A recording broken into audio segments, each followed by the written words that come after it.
Hi, I'm Kaysie Lackey for Innovative Sugarworks, and today I'm going to walk you through our full-size sugar shapers, when to use them, what they're for, what they do, and so on.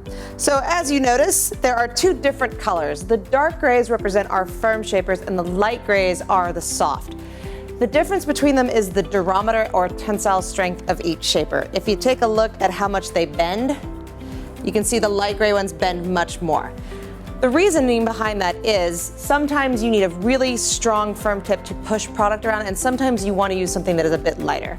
So for example, I tend to use my dark grays on modeling chocolate and marzipan, and my light grays on fondant and or gum paste. So each color represents a different chisel shape. Starting with our red, this is our TriTip chisel. This is probably the most versatile of all the tools and probably the one I use the most, because with it you can get a straight line by using the center, or you can lay it on either side to puff your either fondant or your chocolate and almost get this fabric pleated look. So that's the TriTip chisel. It also works really great if you're doing facial modeling to get fine lines, wrinkles, or anything where you need a hard, sharp, defined edge. Going through next, our orange is the bone chisel.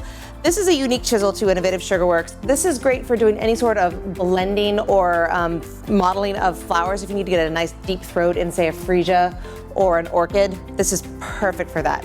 It's also really good in doing kind of like soft embossed lines if you're trying to get, like, once again, a puff from fabric or blend in some hollows in your cheek. This is the perfect tool for that. Moving on to our yellow chisel, this is our flathead chisel. This is your blending chisel. If you're ever trying to do gunge and like fill in seams on a wedding cake or fill in finger holes, this is your go-to guy. It's also really great if you do like large scale figure modeling and you need to blend together the seams of 2 pieces of modeling chocolate or 2 pieces of fondant. This guy is the one to go for.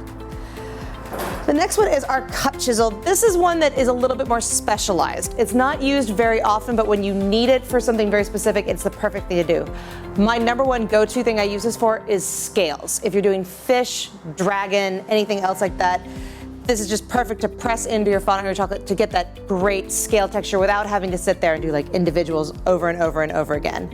The other thing I really use this for is if you have a character that's smiling, that little kind of crease in the cheek, perfect for that. Just kind of like put it in and it just looks really, really natural and really, really nice.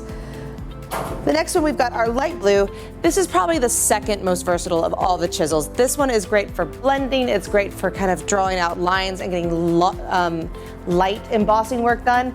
You won't get the same really sharp, fine line that you do from the red chisel, but it still will get you a pretty like distinct point. I use this a lot of times if I'm mapping out where I want a design or a pattern to go. I'll kind of start with this guy to draw almost like a pencil.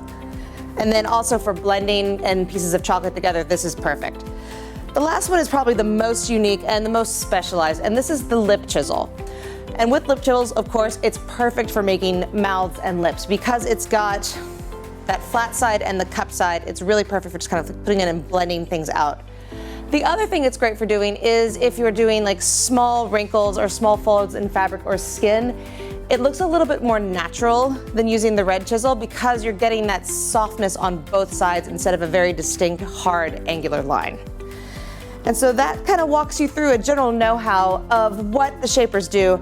My advice for everyone is play with them. Like, there's so many things they can do. You can use them for pretty much anything. I always use mine all the time. So if you're trying to choose one set or the other, ask yourself, what pressure do you work with? Are you light-handed or do you think you're more heavy-handed? If you don't know, then I would always say, like, assume you're heavy-handed. Most people are.